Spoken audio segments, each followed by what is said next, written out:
Přeji vám krásný dobrý den, dušinky při pátku. Podíváme se vám na predikci pro tady ten pátek, případně pro víkend. Podíváme se podle jednotlivých znamení. Tak.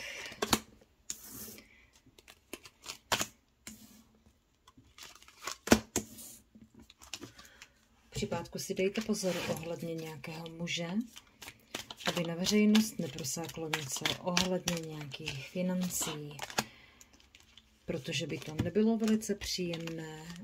Je tady nějaká změna, která by se vám nemusela vůbec líbit. Je tam nějaká finanční újma, takže obrovský pozor na to, prosím pěkně. Jo? Bude vás to odvádět hlavně do duchovna, do vnímání intuitivních pocitů a do nastavení se do módu uchopení vlastní intuice. Takhle to vnímám, drahý berán.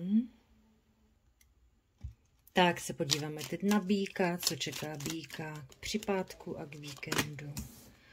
Ukončování nějakých záležitostí blesku rychlým způsobem v podobě nějakých zpráv do života. Dávejte si pozor na zprávy. Ukončování ale nevnímám, že by mělo být v negativním nastavení. I když určité zklamání od nějaké ženy tam jít může, takže pozor a opatrnost na místě. Dávejte si pozor, abyste měli i svoje pudové záležitosti na úzdě, nemuseli by se vám vyplatit. Takže nereagovat na žádné zprávy nějakým překotným způsobem, vzít to s mírností. A jakmile na to budete umět správným způsobem reagovat, tak se vám to v dobré obrátí. Takže vidíte to? Ne všechno, co bude horké, skutečně takhle horké bude. Záleží na vašem vlastním vnímání a reakci dané situace. Takže pozor na to, ještě to může být všechno dobré. Blíženci, podíváme se na vás, co tady máte pro pátek, k pátku a k celému víkendu. Jaké tam budou informace?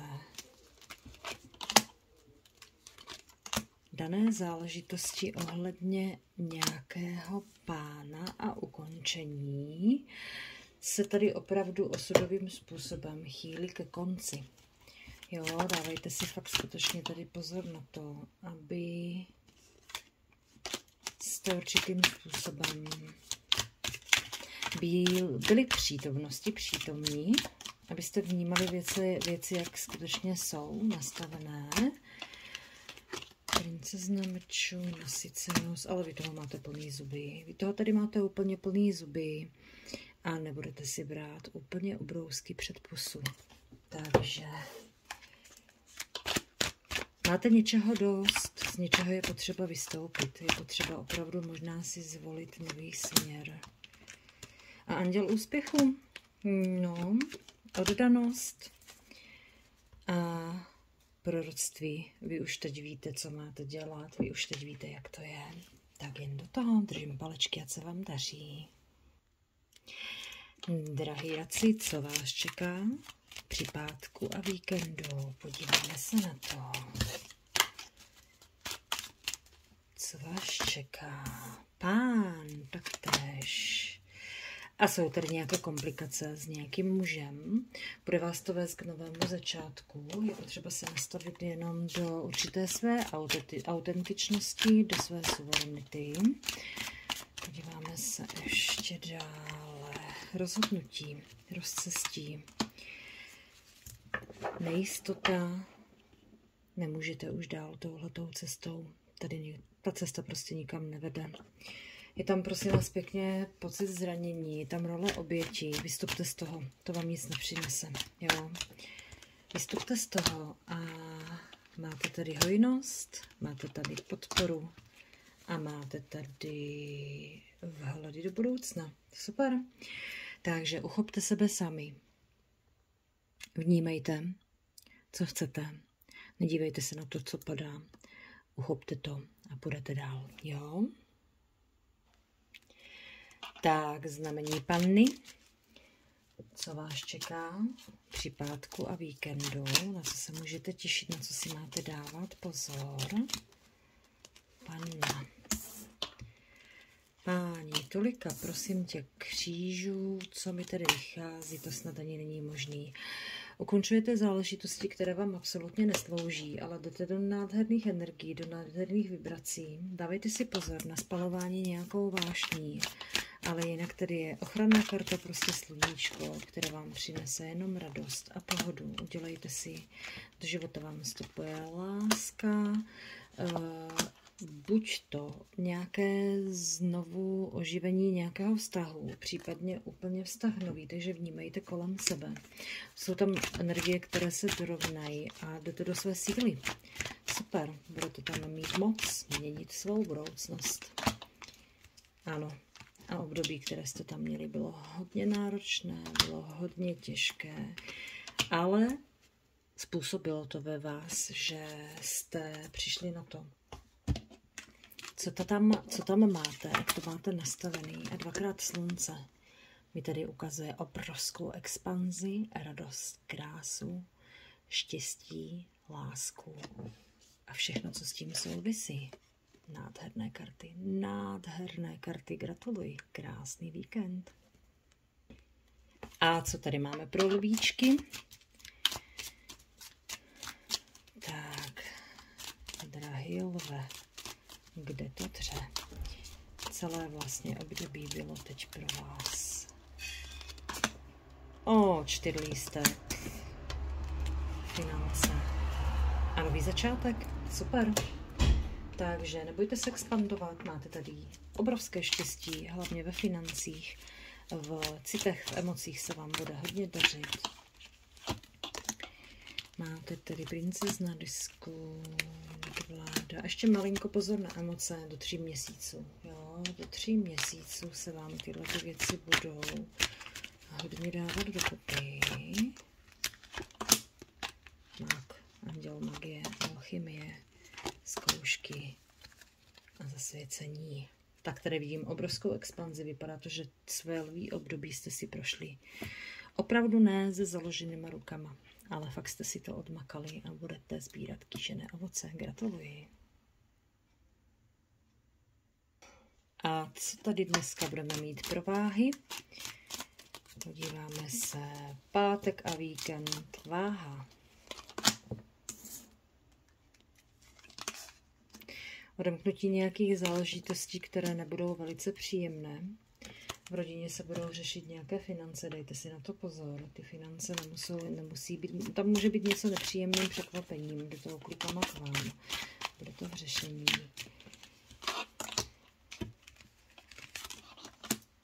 Zkuste se dát do nějaký kreativnější pohody a nedržet tolika ty věci. Nemanipulovat, prosím vás pěkně, protože vám bude docházet síla. Nemůžete něco utáhnout, když to prostě nejde, tak to prostě nejde, tak to nějakým způsobem skorigujte a jinak to nechte být. Není potřeba hasit, co vás úplně nepálí. A jakmile to dokážete, tak tady jdete do vize, jdete tady do výběru volby a jdete tady do štědrosti, takže to nakonec dobře dopadne. Záleží, jak to uchopíte. Krásný víkend. Takže Štírek, král všech potvůrek. Co vy tady máte pro pátek a pro víkend? Takže dáma, pán. Tak, tady je nějaké léčení nějakého vztahu. Tady si budou 2 lidi něco vyříkávat nebo nějakým způsobem něco úplně jinak promítat do svého života. Univerzum, dosažení v podstatě jakoby určitých pomyslných milníků ve vašem životě na vaší cestě. Princezna disku, stabilita, jistota, eso mečů a nějaký rozhovor. Je tady skutečně nějaký rozhovor, který bude mezi mužem a ženou. Bude to velice důležitý rozhovor. Je to pro vás sice obrovskou výzvou, ale nebojte se toho, všechno dobře dopadne. Máte tady krásné karty. Kreativita, tvořivost. Nový začátek. Gratuluji. Mějte se krásně. Tak, drahí střelci, co se tady bude vám dít o víkendu v pátek? Mimo to, že máte na začít pršet, tak se podíváme, co vás tady čeká.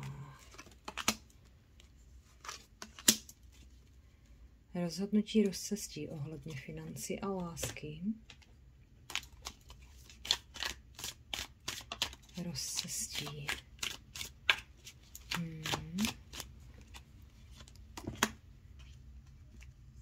Jako kdybyste se dívali na to, kterou cestou se máte vydat dál, protože máte na jednu stranu, na jedné straně máte něco, na druhé straně máte taky něco a přemýšlíte nad tím, co už máte, v podstatě čeho máte plný zuby, čeho máte dost a čeho byste chtěli dosáhnout, milovaní střelci.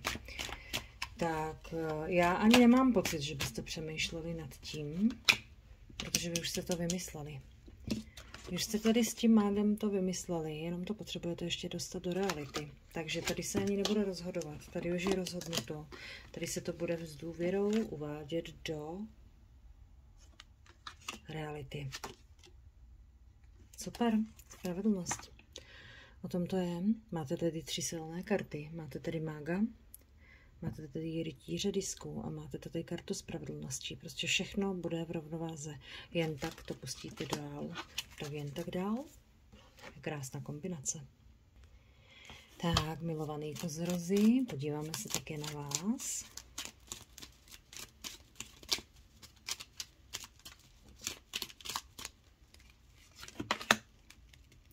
Oklikama přes překážky vám jde do života životní štěstí. Je už hodně dlouho na cestě k vám. Vy si na něj ale hodně trpělivě čekáte, vyhlížíte si ho a možná ještě nějakou chvilku bude trvat, než vám do vašeho života vstoupí. Nicméně vám to vůbec nevadí. Vy jste hodně cílevědomí a jdete si prostě pevným krokem. Zatím, kozorozi, láska, nádherné kartičky, takhle bych to mohla nechat, protože je to úplně famózní, nádherný výklad. Máte v myšlenkách nějakou cestu. A i když jsou tam nějaké obavy, vůbec se jich nebojíte, jenom přemýšlíte, jak na to. Tak se podíváme ještě z poselství andělského tarotu, co vám doporučují andílkové. Štědrost. 4lístek, láska, štědrost. Vy to možná ani nevidíte. Nádherná kombinace karet. Oslava. Už teď se těšíte. Zřejmě máte proč. A vítězství. No tak tohle to je kombinace. Tak to je nádhera. Oslava, štědrost a vítězství. Gratuluji. Tohle je asi nejlepší výklad, který jsem mohla dát. A drazí vodnáři, podíváme se také na vás, co tam máte. Jste znamení, který je převážně v hlavě, ve svých úvahách, analýzách, hodně přemýšlíte, hodně vzduchu, hodně emocí, tak se podíváme také na vás. No a tady vidím nějaké drobné komplikace, které vám budou zasahovat do pátku a do víkendu, které se můžou nějakým způsobem provalit přes bližší okruh přátel a známých. Nemělo by se vás to ale nějak moc dotknout, protože při tom sluníčku to budou jenom takový ty talafatky. Nadbytek, telekněz. Vy to vyřešíte moudře. Sice tam něco začne hořet v pátek nebo po víkendu, ale vy to prostě uhasíte úplně s přehledem. A ani se s tím nebudete nějakým způsobem zabývat, že by vám to mělo zkazit víkend. A to je dobře. Podpora. Opatrně malinko na nějakou roli oběti. Nestavějte se u toho, co budete řešit do role oběti, protože by se vám to mohlo vymknout z rukou. Jinak to krásně dopadne. Dopadne to skvěle. Ale ten víkend, co se dívám na všechny znamení, by měl dopadnout famózně pro všechna znamení, protože když tady vidím nějaké mírnější komplikace, tak je to celkově víkend, který v podstatě přináší pohodu, klídek, pijánko. To je fajn. A v neposlední řadě posledné znamení rybičky. Jdeme na vás. Rybka, rybka, rybička. Malička. Co pak tady máme za poselství na víkend pro tebe? Sluníčko. Rybičky jsou sluníčka. Veřejnost. Tak tady vidím. Budete se rozhodovat, co budete dělat. ten víkendový program, jak si ho vytvoříte sami. Nesmí to být pod tlakem. Rozhodujte se fakt skutečně na základě sebe samotné. Tak bude prostě fajn a hodně si ho užijete. A bude na očích veřejnosti. Takže krásné karty. Láska. Užijete si krásné chvilky, máte tady malinké komplikace, to může být spojené s tím rozhodováním se, ale jinak tady máte, že pokud se rozhodnete na tom svým a za sebe, tak tady prožijete prostě úžasný, famózní, odpočinkový i já bych řekla, že s veřejností spojený víkend, kde si užijete něco, co bude velice příjemného, štěstí. Zase tam na něco přijdete, rybičky. Máte tady nějaké komplikace, ale jenom kvůli tomu, abyste si něco uvědomili a bude vás to vést do duchovna a do štěstí. Takže jsem velice překvapená a docela hodně milé překvapená, jak všem znamením tady vycházely ne úplně žádné výšky, ani žádné pády, ale poměrně průměrně příjemné karty, kde půjdou do pohody. Nenechte se zlatíčka odratit ani deštěm. Ona ta vláha je potřeba, protože je všechno teď hodně vysušený. Tak si budeme odpočívat v okruhu nějakých svých blízkých známých lidí. Poklidně někdo s knížkou doma sám, někdo mezi lidma. No a já vás zdravím, mějte se krásně, loučím se s váma, tak příště naslyšenou.